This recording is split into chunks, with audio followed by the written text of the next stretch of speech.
So, I can't make this video short enough for TikTok. It'll probably be twice as long as my limit.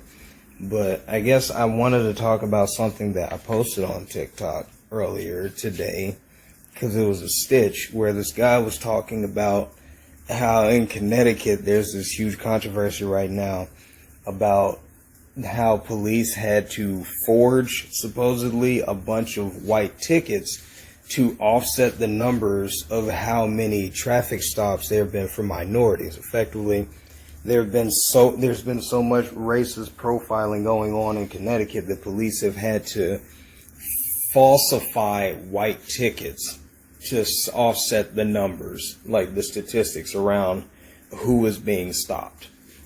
And I made this stitch where I was talking about how there was this personal experience with watching repeatedly. I mean, I say personal experience, but it was mainly me watching things going on in the world that I remember of hearing, honestly, primarily white commentaries on things that aren't being said about just like white homogeny in modernity. And how places that tend to lean really left or come across as leftist in their infrastructure, because they're coming across either as socialist nations or places that seem like, you can throw around the buzzword democratic socialism. Any place in America or abroad that seems to have its head in the future is looking towards future means of encouraging energy efficiency, ways to actually implement energy efficient practices. Like any place you could think of that's going to make it possible for people to use clean energy, to have access to electricity that doesn't involve electricity and fuels that doesn't involve destroying the planet.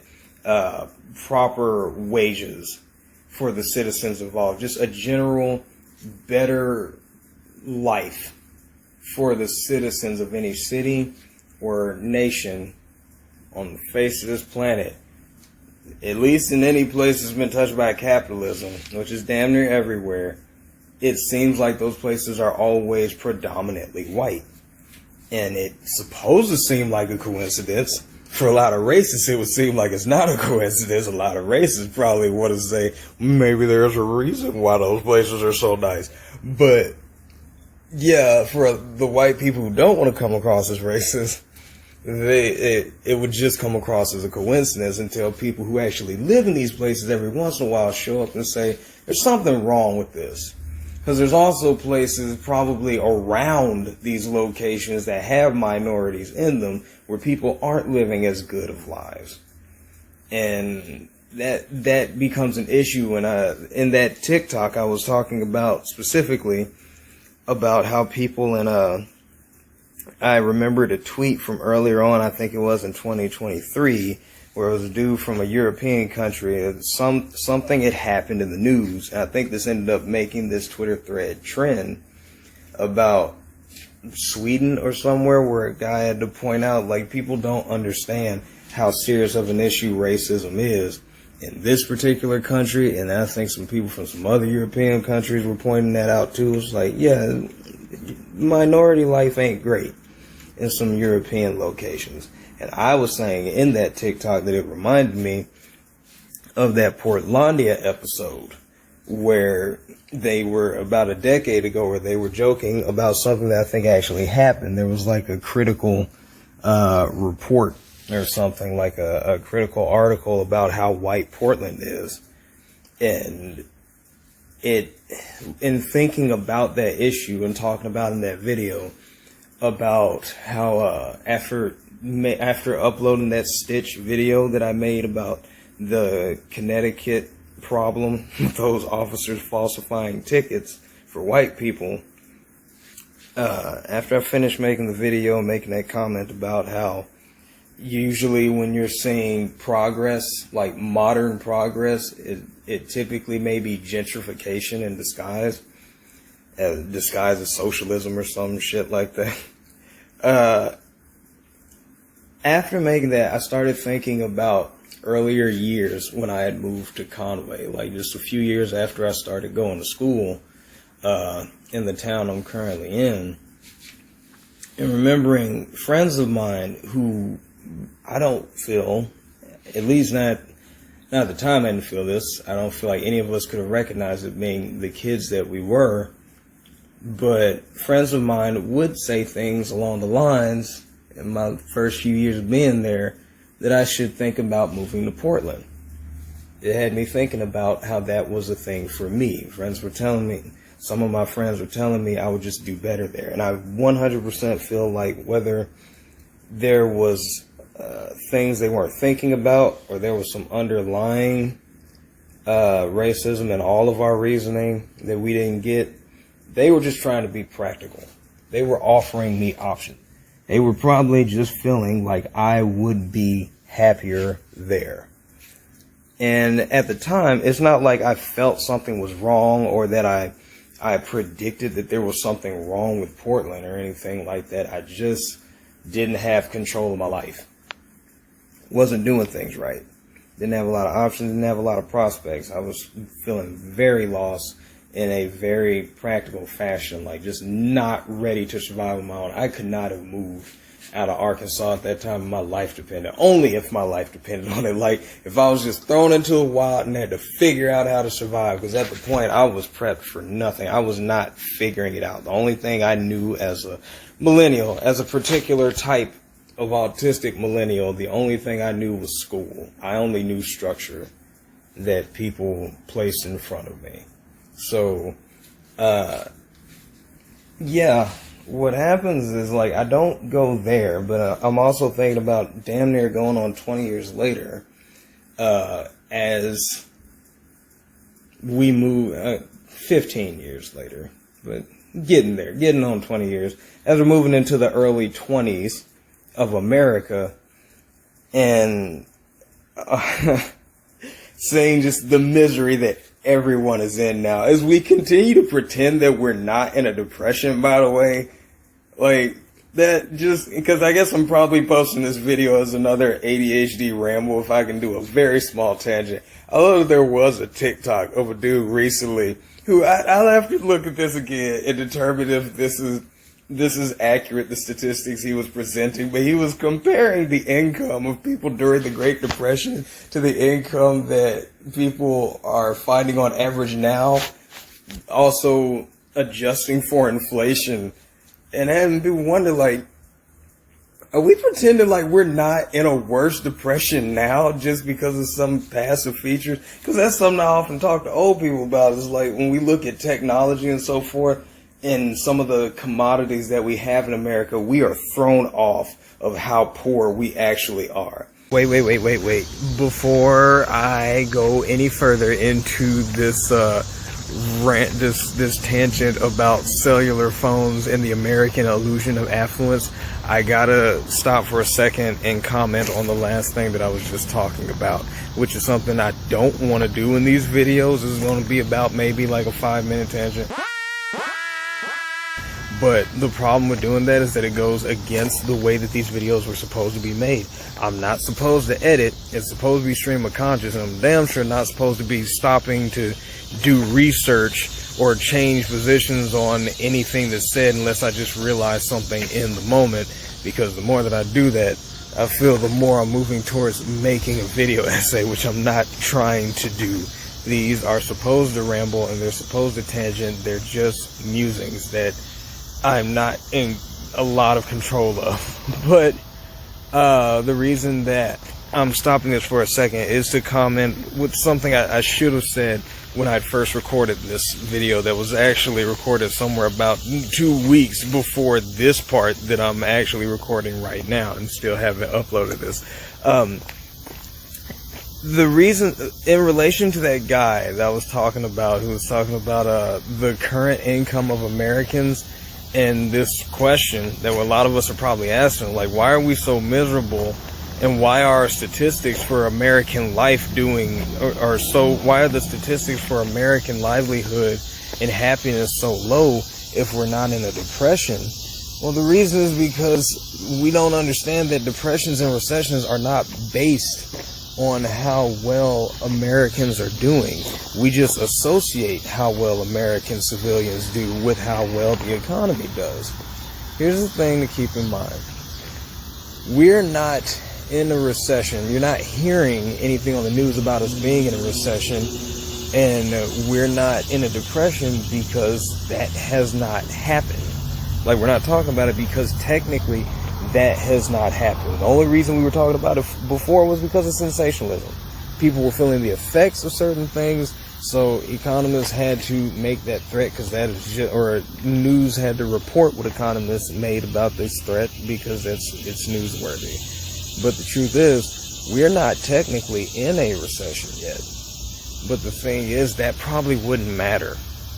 Even if we do end up in a recession or a depression, that won't matter to a lot of people, a growing majority of Americans. Poor Americans like me, who may someday very soon be the majority of American civilians, our lives are not going to change when the GDP is continuously dropping.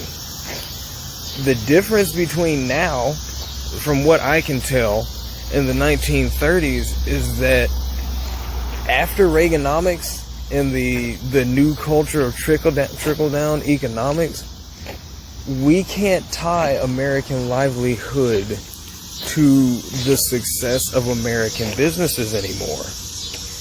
See, in the 1930s, it probably made way more sense to say that if American businesses don't do well, then Americans don't do well.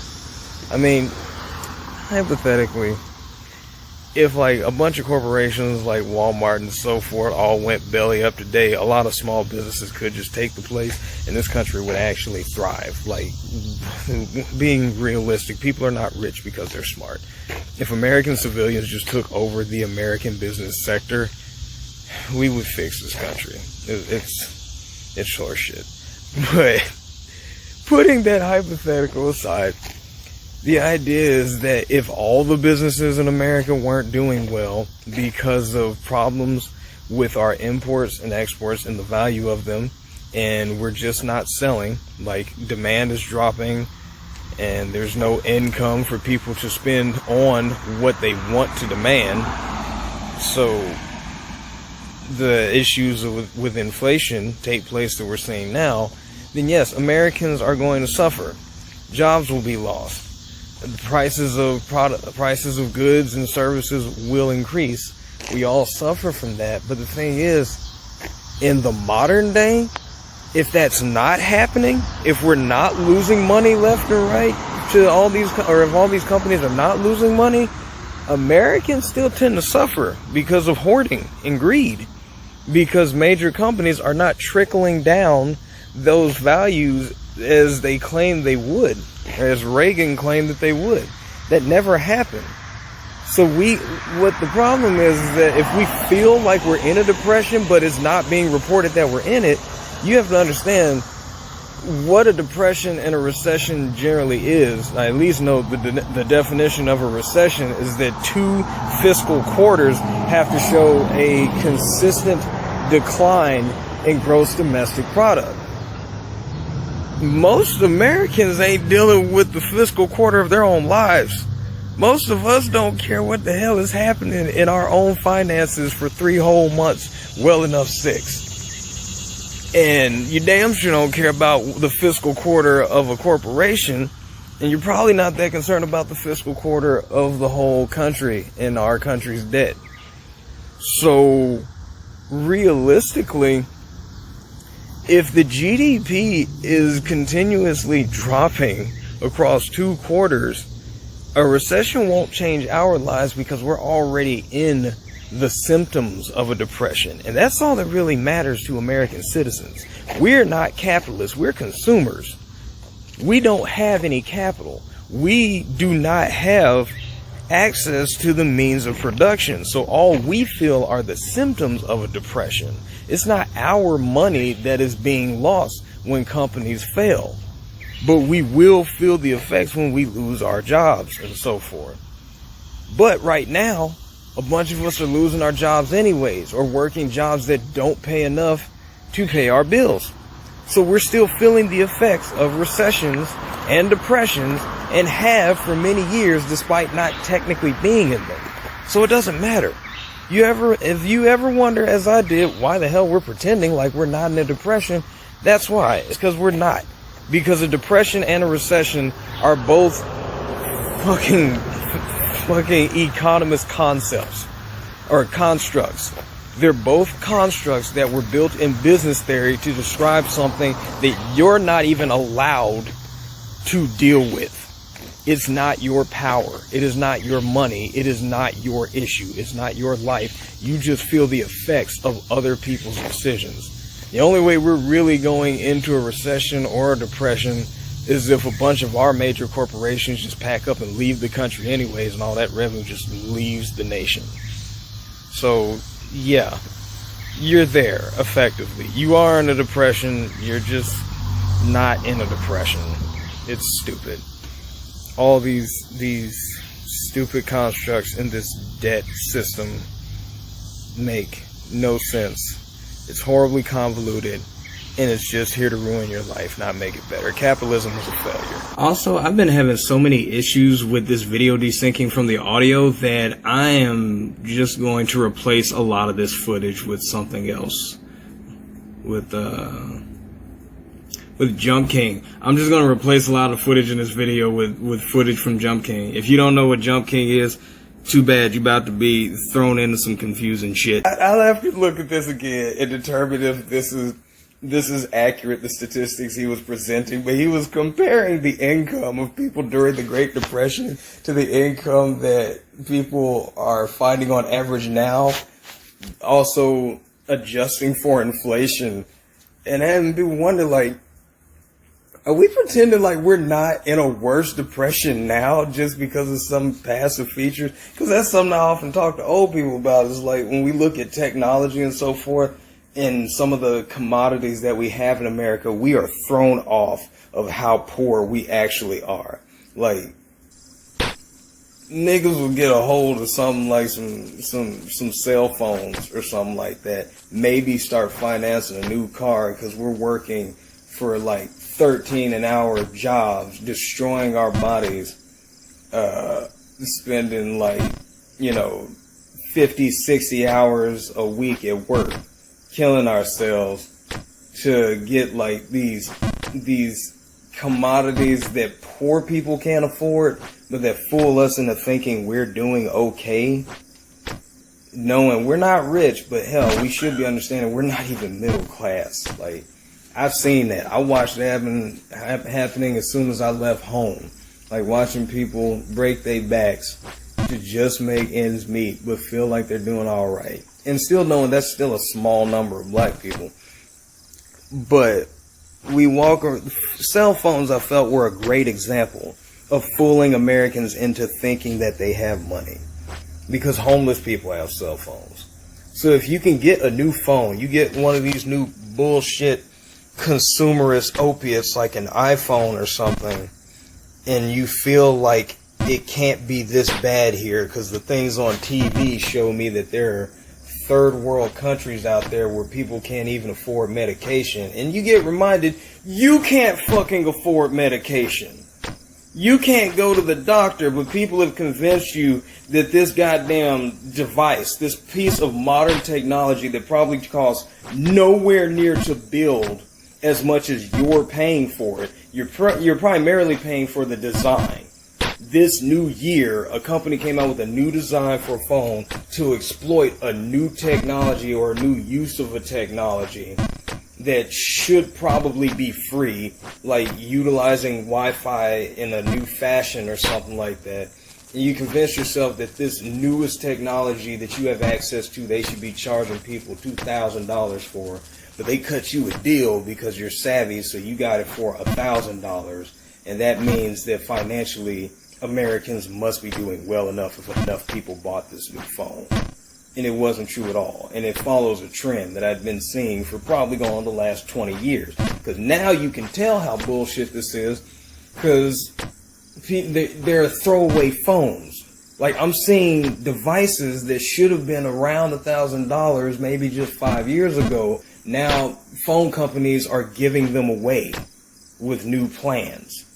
Because they know, even though they would normally charge you a certain amount for a new phone, if they can just get you tied into a phone plan, which is more lucrative for them, then they can use that phone as bait. That's how you're reminded how exploitable a lot of technology is in the modern world. So don't get to thinking for a second that you're doing all right in this country because homeless people have phones. That's bullshit. But damn, let me regroup. That tangent was it was kind of hard. It was related, but let me regroup. I couldn't remember exactly how I led into that. But the closing that point is that you were not paying the expenses for you're not paying for some expensive new piece of technology when you buy a phone these days. You're paying for a patent. You're paying for use of some new asshole exploitative company's patent for use of a technology. That's what you're paying thousands of dollars for. It's bullshit. Back to the subject matter. Yeah, friends were telling me to move to Portland, and now going on damn near 20 years later, I'm hitting this point in this horrible... Oh, right, no, I remember now.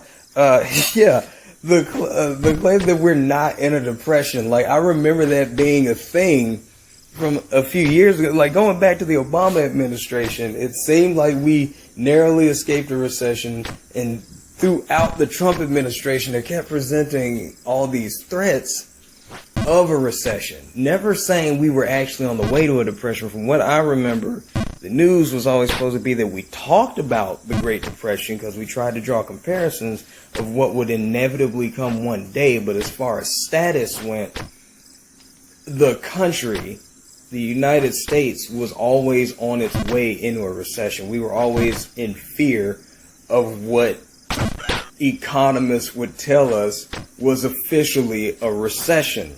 We never quite got there. At some point, we just sort of stopped talking about a recession, it felt. At least in mainstream news, we just didn't use the word recession very often anymore. We talk more about inflation. Just another subject matter that most Americans are not going to be that privy to. But it's a buzzword now. And it was funny to hear somebody make the comparison about the incomes of people during the Great Depression and adjusting for inflation for what Americans would have to make now on average to get by. And saying, like, why do we think we're not currently in a depression just looking at income? We are in a depression. It was sad. He even pointed out that, like, anyone who is hitting this number, more power to you. I'm glad that you somehow made it to what he concluded in the video was $80,000. Like, if you're not making $80,000 a year in 2023, you're not doing well. You not have a livable income. But I still remember, like, about 15 years ago, a friend of mine was talking about his plan for by end of college was getting to like a 30, or in a couple years after college was getting to a $30,000 a year income, which is what he considered, like, which I had to consider without knowing very much of anything about it. I had to assume that's doing well.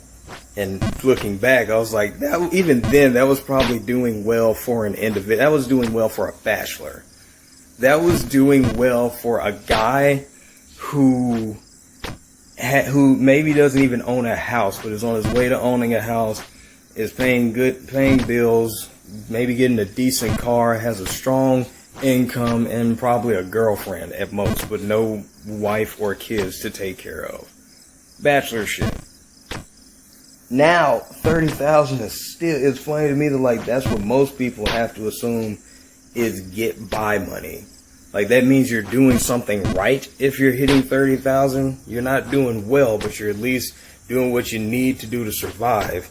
Even though on average, I'm thinking, like, most people who aren't getting full-time employment in my neighborhood, which is not uncommon, like, either you're getting full-time hours at minimum wage, or you're making a bit more than minimum wage, but you're not getting full-time hours, best you're breaking is like just shy of, maybe give or take, $20,000 a year.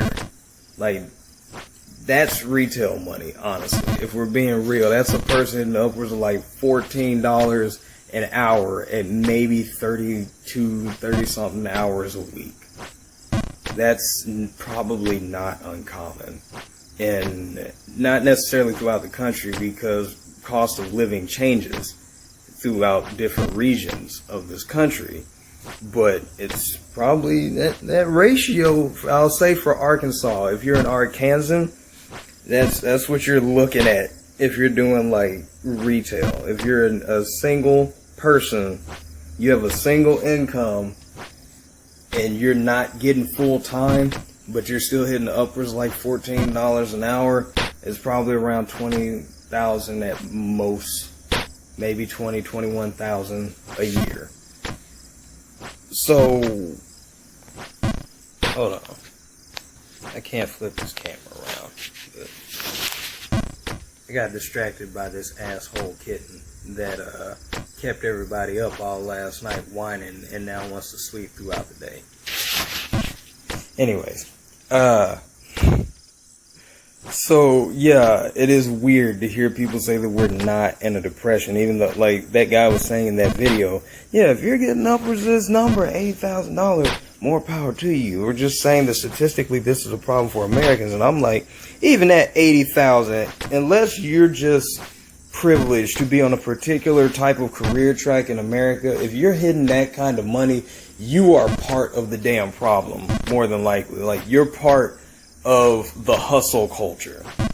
You are on the shit that is convincing Americans that there's not a problem with the economy, because people don't get that the means of making money is shifting so heavily in this modern day. It has to do with a lot of gross, crooked internet shit, which was something I was noticing in different ways around like 5 or 10 years ago, about 7 to 10 years ago, in relation to like influencer shit. Not even necessarily influencers, because often it would be people who may not have been in the public eye that much, but still had to be involved in influencer culture. People who had to know how to set up events and stuff like that, how to bullshit network. It almost felt like early age crypto, but like proto crypto shit. Which, I mean, what is proto crypto shit but like Wall Street? Fuck y'all. But yeah, that's it. As time has moved on, like, I hate that I see it in, even outside of like TikTok commercials. I'll see it in free games that I play. Like, I don't play a lot of free phone games, but one in particular that I play all the time, and I have to look at commercials to get the items I want in the game all the time.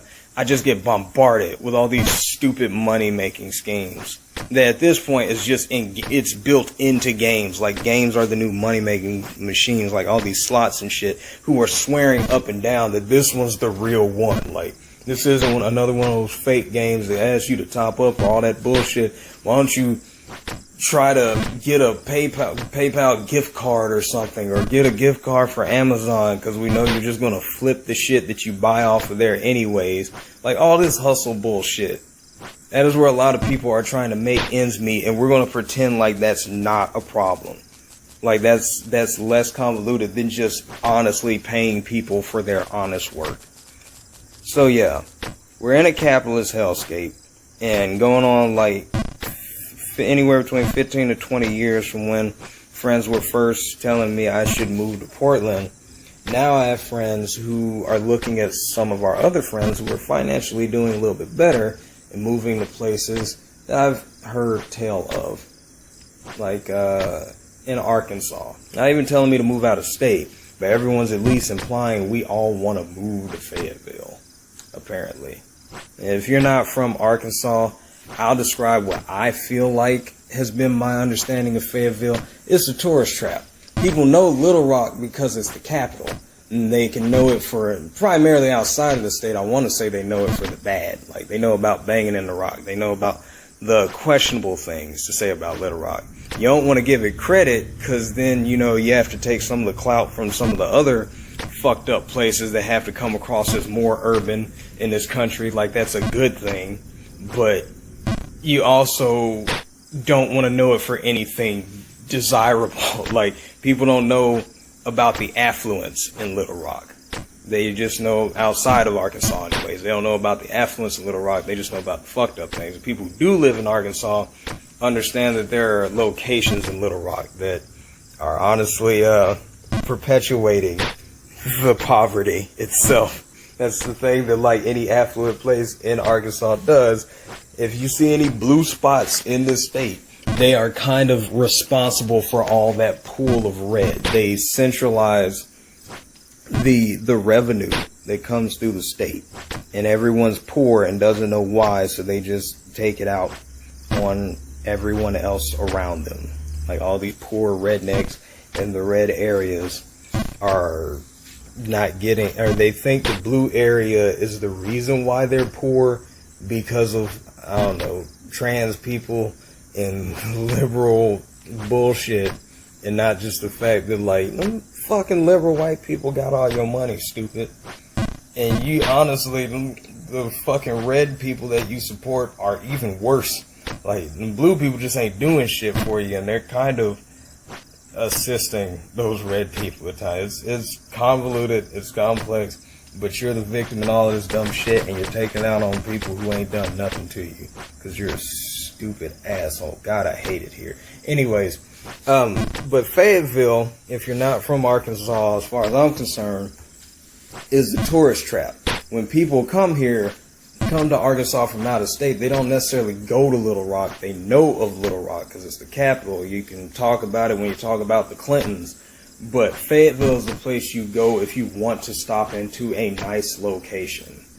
A nice, like, I'm not going to say a nice famous location, but like the nice location that is meant to be toured. Like, there are other affluent places in Arkansas. They're sprinkled throughout Arkansas. Even the shitty cities still have nice neighborhoods. Like, for example, Bentonville is a place you'll go to in Arkansas because now it's another thing that makes it a tourist trap. It has crystal bridges. There's also like an affluent part of Arkansas because it's the headquarters of Walmart. So, yeah. All of this is going to lead up to something, I promise, but one more little tangent. Because now I want to talk about something I don't think I got to talk about a few months ago in a video I wanted to make in one of these ADHD conversations. This one's about racism in Arkansas.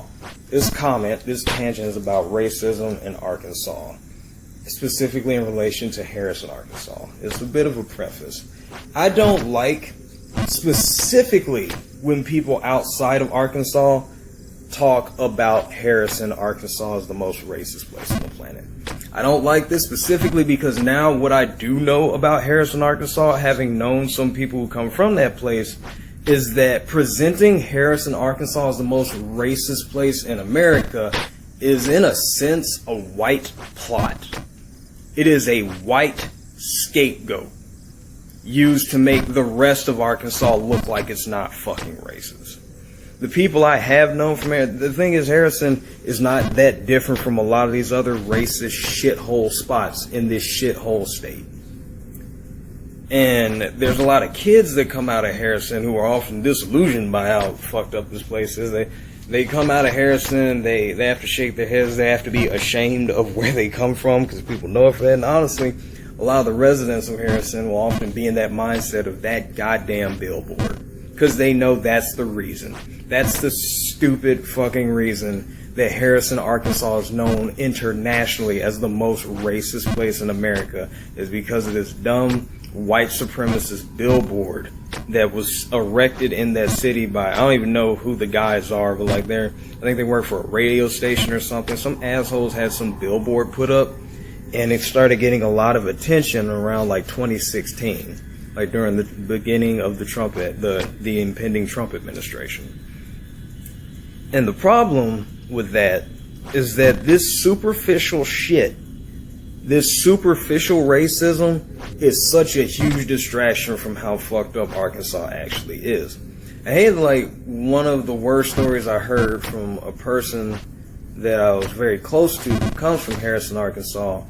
she once told me about how she couldn't stand the fact that when she would go to places like Bentonville, yeah, fucking Bentonville, the home of Walmart, that place with all those really well-off white people, she would say that in her past experiences in going to that place, she didn't like that people would find out that she was from Harrison. And apparently, when you're from Harrison and you end up in Bentonville, you get the wink and the nudge. Other white people in Bentonville find out that you're from Harrison, Arkansas, and they don't see any black people around, so they look at you and ask for the sign. Find out like, oh, you're from Harrison. That means you're cool, right? Like, can we tell some nigger jokes now? Like, can we? And so that means like you get it, right? You get it. You get that those people are a fucking problem. That's apparently, I mean, that's anecdotal. That is anecdotal as hell on my part. That is second wave anecdotal. That is me talking about someone else's experience. But then again, that's me talking about someone else's experience.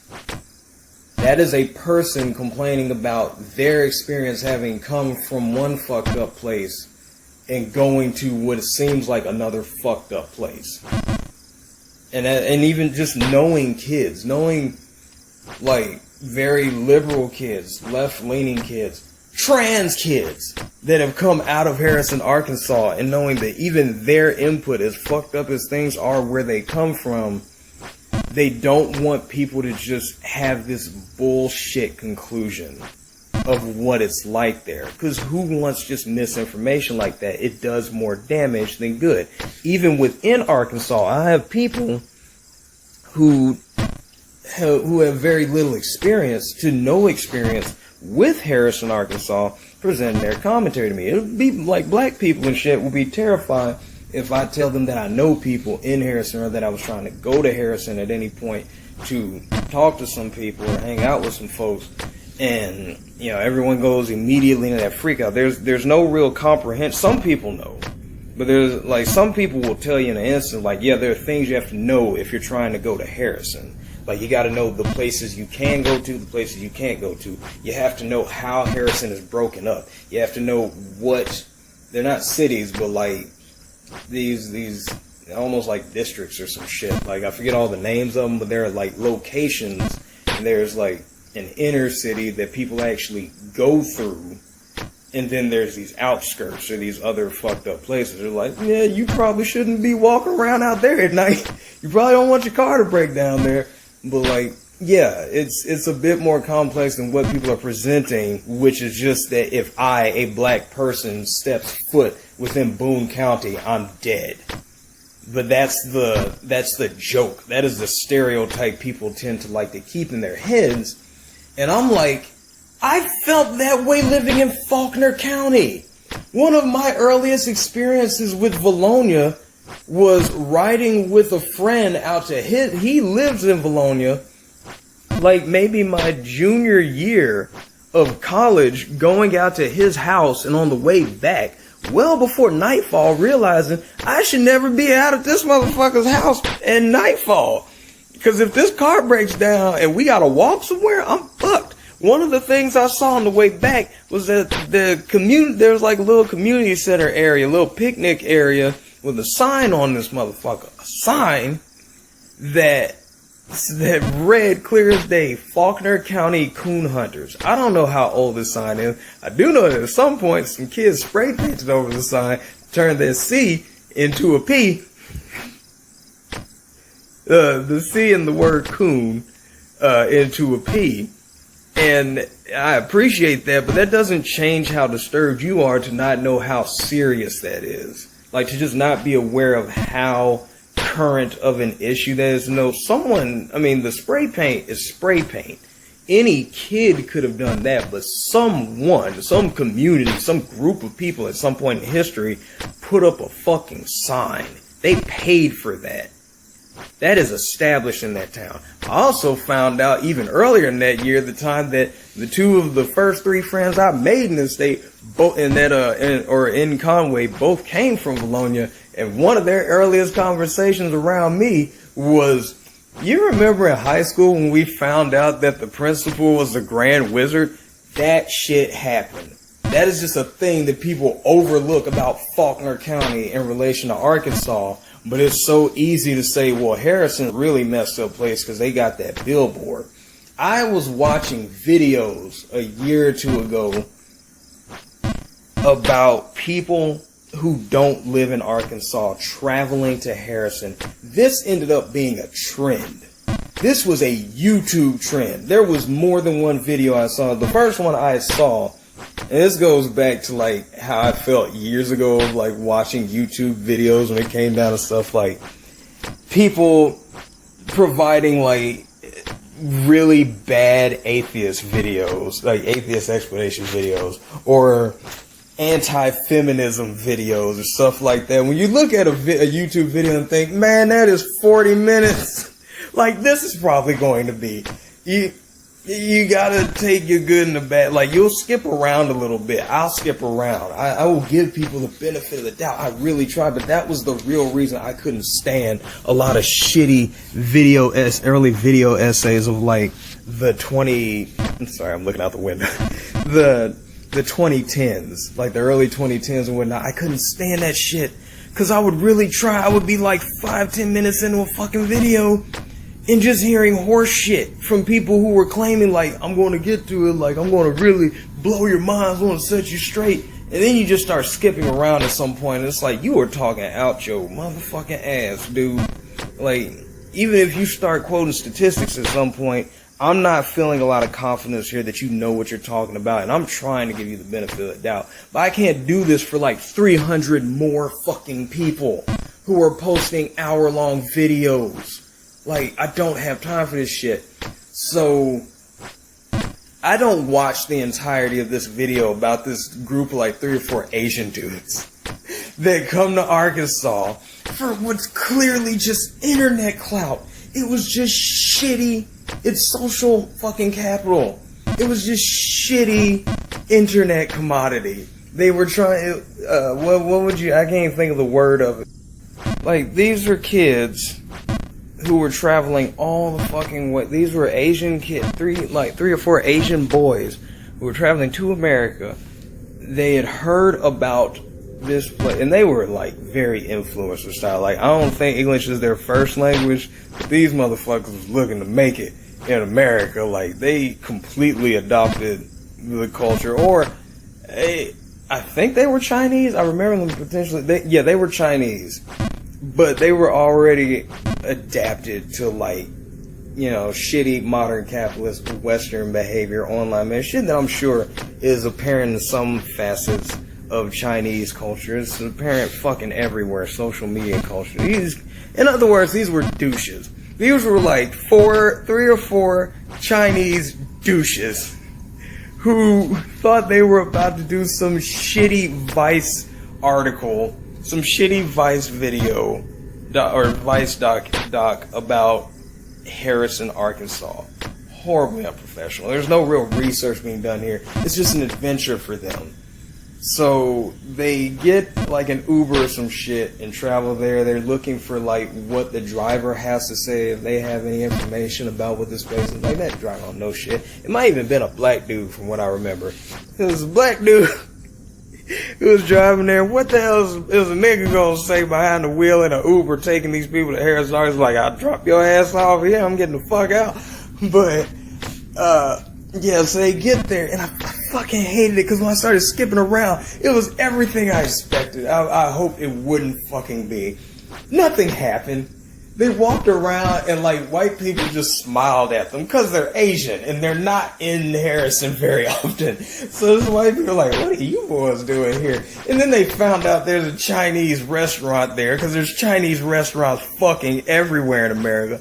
Also, let's not pretend like there isn't some complicated issues around race in relation to, you know, 2 great homogenized groups on the planet, Asians and white people. Like, Asians and white people ain't fighting that fucking much. So don't come at me with that shit. Like, an Asian dude may end up in the wrong place in Harrison, but of fucking course there's a Chinese food, and like a prospering Chinese food restaurant in Harrison, in Boone County, okay? Yes, there are Chinese people in fucking Harrison, Arkansas. There's actually a noteworthy indigenous community in Harrison. There's issues about that too. Also, there's issues about the black people. Yes, there are black people in Harrison. And there's some very important things to note about that I'm not going to get into right now.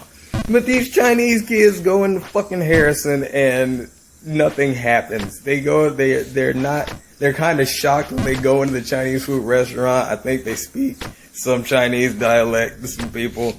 And by the end of the video, it's just like some Chinese kid with a microphone going, so my thoughts on Harrison, Arkansas. It's not that bad. And that's my fucking point. Like, that Harrison, Arkansas actually does have problems. I'm not saying at all that it is not a fucked up place. But the cartoon that people keep trying to promote, what happened in that video is what Arkansas wants to happen as a whole. They want to offset the way that people can look at Harrison and just say, well, it's just that billboard. That billboard's just a problem, but that doesn't represent Harrison. And I'm like, you're right in some respect. That billboard's being used as a scapegoat, but Harrison is not fucked up. All of Northwest Arkansas, I like that a white friend of mine pointed out to me about a year ago. It's like the whole history of Northwest Arkansas is literally that it is one of the many places that a bunch of black people just migrated to because white people were kicking them out of their town. That place was kind of settled by niggas, and then a bunch of white people moved in, murdered all the black people, and just took over the land. And that's why Northwest Arkansas is just a racist shithole. Like, it's historically a racist shithole built on genocide. So, yeah, Harrison is fucked up. And this video just made it look like it's not that fucked up. And multiple people have made videos like that since, which is just, hey, that's great PR for Harrison. Not as great as PR for Arkansas, because Arkansas is still trying to present itself as being not as bad as Harrison. Like, Harrison's the stain on this place that's perfectly fine. Arkansas is shit. Which brings me back to my final point, which is a big issue of this video. The whole reason I was talking about gentrification and how the progress ain't really there. Fayetteville. Like, Harrison actually it's a small town, so there are things to complain about when you're a resident. There are things to complain about how backwards it is or the things that it doesn't have, but that's mainly just because of population. But being a small population, there's still a lot of desirable things that take place there, like your income can be pretty good because there's not that much. It's like while there may not be that much opportunity for employment, you don't need it because the population ain't that fucking big. The employment you do get there will probably be pretty good. That's why the prices of things is kind of high, because a bunch of these small town white people can actually afford this shit. But the same thing can be said almost in a macrocosm of Fayetteville. Fayetteville, as from what I remember, like, it's supposed to be a large area, but there's the actual place, like the nicest spots is like a small town. It is a neighborhood that is really well off, and I think like it's the larger city areas that are supposed to be, the tourist spots, so you can actually go to some of these nice things that exist in this city. But Fayetteville will be touted as like one of the shining spots in Arkansas. It's where you go to find some of the best schooling. It's like the best education. That's where kids travel to go. I think that's where Governor School is here and everything. Like, it's where you go for the best education and probably the best medicine in the damn state. Hell, I tell you one thing I learned about a year ago. That's where the cheapest fucking weed is. Yeah, Arkansas, that's something for a whole nother video, is the giant fucking scam that's being ran on I should make that damn video, because that's something I've been meaning to ask people about who don't live in Arkansas, what their experience is, not even with legalized cannabis, but specifically with medical cannabis, and financially how that affects your lives. Because what we do in Arkansas is a fucking scam. I know it's a scam, because I found out this past year the people I've been working with on that shit for about 2 years now are kind of going to jail, or at least facing some fines. Like crooked fucking doctors that have been overcharging people for a medical license are ending up in legal trouble this past year because of just running a fucking racket. So Arkansas is really fucked up about that. But apparently these extortion prices that have been charged for cannabis in some places like where I live in Faulkner County doesn't even match what the hell they charging in places like Fayetteville. Why? I'd have to assume because that's where the fucking tourists come through. You can't have the tourists coming into Arkansas seeing these gross ass prices and being like, what the hell is happening in this state? Who is paying this much for fucking weed? Niggas, you crazy? Yeah, because we have to put our best foot forward when it comes to Arkansas. Everyone's expecting this place to fail. Or by fail, I mean be a racist shithole. So, what I'm saying is there's a duality when it comes to like wanting to leave a shitty place. You remember back in after the 2016 elections, a lot of celebrities and personalities asking how, like left-leaning celebrities asking how could this happen, and there was a sad commentary from Sarah Silverman. I remember having to point out like she understood I can't put this onus on a bunch of children because I am one of those kids that moved away from home when I was a teenager to get into show business. And I moved to a coastal city. And we know that for decades now, I mean, that's kind of what's been presented as the fault, but there's more to say to it. But one of the faults we were presenting after the 2016 election was that a lot of people did a sort of left flight, I guess you could call it. Like, kids always hate their shitty Midwest and Southern homes. So we move to large cities where we feel not only will we be more accepted, but also have better opportunities. And the coastal cities get overwhelmed in population, and because of gerrymandering, this affects the populations of the Midwestern areas where people have too much fucking power because everyone is running away from these shitty fucking places. At least all the left-leaning people move away from these shitty places. So we had to beg people in 2016, kids, stay the fuck home. Do the work there. If you come from a shitty southern or midwestern town, don't just move to a better place. Do the work there. Get involved with local politics. Try to fix that place first. Don't just escape. Make this place a place where kids don't feel like they need to escape.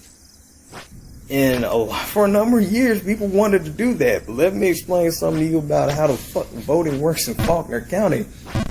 As in anywhere else in America, voting is not enough. You have to be involved and aware of how politics work wherever the hell you are. And what American has time for that shit? We have to be so much more involved with the politics of our homes. You know why? Because if you're not, you get what happens in Faulkner County every year. Every midterm or full-term election, you know what the fuck happens in Faulkner County politics? You see, like, 8 or 9 propositions be brought up that by the time the actual election rolls around, you got like 3 of them left. And they're all things that no one wants. That system is built to destroy us. Like, no one is really involved with, or for most of the time knows how to be involved with deciding what is actually going to make it to the ballot. So you'll get start off with 7 to 9 propositions. All the good shit among those propositions that can actually help this town will all be struck. There won't be enough support for them. So none of that shit is going to end up being discussed when it's actually time for the ballot to be established. And when we do get to the election, you'll have like maybe three or 4 of those things still there, and they're all garbage options. So what you really end up doing, in Faulkner County at least, is going into the voting booth at a mid or full term election, not wanting to help any of the representation. The representation is always going to be shit most of the time. Like that's always going to be shit most of the time. I'm flopping back and forth there because you want to say, I'm not hyperbolizing, but I want to say always. It does feel like always. Most of the time, I don't even know if I'd say it's more accurate. Damn near always is going to be shit representation or scraping the bottom of the barrel. But you try to remember who you want to vote for, and you hear a bunch of commentary on like social media 3 days before the election from everyone saying, this is what you gotta vote no on. That's politics in Faulkner County is, hey, these are the 3 propositions that made it to the ballot and they're all garbage. You're not going to get anything good this year, but at least to make sure your life doesn't get worse, you got to show up and vote no on these 3 awful propositions. That's what voting is like here. And honestly, the worse things get here, the more at some point you're just like, what is the point of trying? No matter what people tell you, what the fuck is the point of trying? You should just leave. If you can leave this garbage state, just leave this garbage state. People do all the time. That's why I hate how Arkansans talk shit about the Clintons. I'm like, why? Because they're one of you? Because they're Little Rock people who don't fucking like it here, so they stay in fucking New York most of the time or some shit? Of course they do. I have friends that did that shit. Most anybody who has the opportunity to leave Arkansas, at least people who maybe live in some of the better areas, like if you live in Little Rock, but you live in like West Little Rock, or you live in the nicer, have a nice house somewhere in Little Rock away from some of the crime, and you can get by, but every once in a while you still run into shit that reminds you like, oh, there's a lot of fucking white supremacy in this state. Ran into some bigotry. The school system's getting worse. Well, all these people in the state all these other poor people and black people in the state don't have the option to leave, but I'm going to white flight. Like, yeah, you know what? I'm not even going to say shit to you about that. Run. Get the fuck out. This place is a fucking hole. Everyone should. I fucking hate the state so goddamn much. And it gets worse every year. I'm not even at a point. I know a lot of Arkansans will be the kind of people to say, I can talk shit about this place because I'm from here, but I don't want people talking about Arkansas unless you're from Arkansas. Fuck that. I mean, that whole thing I said about Harrison, that was about truth. That was about making sure that white Arkansans couldn't get away with pretending like that's one shitty place in Arkansas. So yeah, I do want you to know something about the things that you're criticizing, but if you have a legitimate criticism about Arkansas, I don't give a fuck what state you from. Talk shit about it. I fucking hate this place too. You can all talk shit about Arkansas as far as I'm concerned. If Arkansas didn't want that, it doesn't need me to defend it. It's not my fucking job to defend this place. It should have been a better place. These fucking people are trash. Talk your shit. New York, Alabama. Yeah, stop saying at least we're not Alabama. Fuck you. That doesn't make you better, Arkansas. You're a fucking shit place. Talk shit about Arkansas anywhere you are in the country. But yeah, everyone's doing that. Everyone who can go to Chicago, everyone who can go to New York, anyone who can just get away from goddamn cats. Just fucking with each other. Asshole cats. Now this one she's awake now, so she's just gonna bother this other one that was sleeping, apparently. Anyways. Yeah. Anywhere you're in the country, talk shit about Arkansas. And Arkansans, know that you're running for a reason. You're running because it's garbage here, but what's that thing? Oh yeah, fuck Fayetteville. That's the duality I'm talking about. Like, I know I'm in that mindset of telling anybody that there's no point, or if you feel like there's no point, don't try to save this place. Let this hole die, or let the chips fall where they may. We don't know how this is going to affect the country. We don't know what the hell's going to happen to America within even the next year. But I also have this feeling that, like, if I'm told to just move to Fayetteville, maybe I would move to Portland. Maybe I'll find anywhere else to move to that just makes my life easier. But I'm not going to give Fayetteville the fucking... I know it's better. Like, objectively, whatever you're calling better, I could say objectively the schools would be nicer and the general layout of the place would be nicer. I feel like I could go outside and enjoy myself. There's things I'll have access to. I'll have access to live music and events and things. I'll have more money. I'll have better jobs. I know that on the surface it will feel better, but I will never get over the fact that I will be the black person who, even though this isn't my white friend's intention at all, Maybe they're not thinking this consciously, but I'm on the boat. I'm being allowed on the white flight boat. I am being told, I am watching white people turn to other white people and say, he's one of the cool ones. Like, he's with me. And if you think there's some practicality in that, I get it. I feel, if anything, I feel like that's not what white people are trying to do, as much as white people would probably tell me, no, we need you to be available. We need you specifically to be responsible for what's happening to your community. We need you as a black person to use these opportunities that are available to you to help other black people. And often I'm thinking, I don't know, maybe it is a childish behavior in myself of thinking, why shouldn't I just fight from the trenches? I mean, I know I'm not changing shit from the inside. We know that does not fucking work in this culture. You don't climb your way up a corporate ladder or any shit like that. So I don't understand why I should just move to a nice city that has a gross underbelly and have this feeling that I'm doing the right thing as a black person by just moving to a nicer city. And that's an issue for me as a black person. That's an issue for me to ever think that my life is just better and that things are okay if I just participate in the flight and run off to Fayetteville. Fuck Fayetteville. I'm not impressed. It's still Arkansas. I don't give a shit about you people.